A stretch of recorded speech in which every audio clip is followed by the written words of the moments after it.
পুৱা 10 বজাত অনলাইনৰ জৰিয়তে ঘোষণা কৰা হ'ব মেট্ৰিকৰ ফলাফল। মুঠ 14টা ৱেবছাইট আৰু এটা মোবাইল এপত উপলব্ধ হ'ব ফলাফল। এতিয়া ছাত্ৰ-ছাত্ৰী এটাই প্ৰশ্ন যে মেট্ৰিক আৰু হাই ছেকেণ্ডাৰী পৰীক্ষাৰ ফলাফল কেতিয়া ঘোষণা কৰিব? মৰমৰ ছাত্ৰ-ছাত্ৰীসকল, মেট্ৰিক আৰু হাই ছেকেণ্ডাৰী পৰীক্ষাৰ ফলাফল কেতিয়া ঘোষণা কৰিব ইয়াক লৈ আহি পৰিছে এটা চূড়ান্ত খবৰ।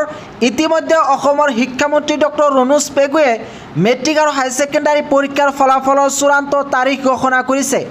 সবিশেষ তোমালোকে এইটো ভিডিঅ'ৰ জৰিয়তে জানিব পাৰিবা, গতিকে স্কিপ নকৰাকৈ সম্পূৰ্ণ ভিডিঅ'টো চাবা। মেট্ৰিক আৰু হাই ছেকেণ্ডাৰী পৰীক্ষাৰ ফলাফলৰ চূড়ান্ত তাৰিখ এইটো ভিডিঅ'ৰ একেবাৰে শেষত জনাই দিয়া হৈছে, গতিকে তোমালোকে সম্পূৰ্ণ ভিডিঅ'টো চাবা। যেহেতু মেট্ৰিক আৰু হাই ছেকেণ্ডাৰী পৰীক্ষাৰ ফলাফল ঘোষণা কৰিব, এই মেট্ৰিক আৰু হাই ছেকেণ্ডাৰী পৰীক্ষাৰ ফলাফল কেনেকৈ একেবাৰে সহজ পদ্ধতিত তোমালোকে লাভ কৰিব পাৰিবা সেয়া জনাব বিচাৰিছোঁ। মেট্ৰিক আৰু হাই ছেকেণ্ডাৰী পৰীক্ষাৰ ফলাফল লাভ কৰিবলৈ হ'লে প্ৰথমতে এটা এপ ডাউনলোড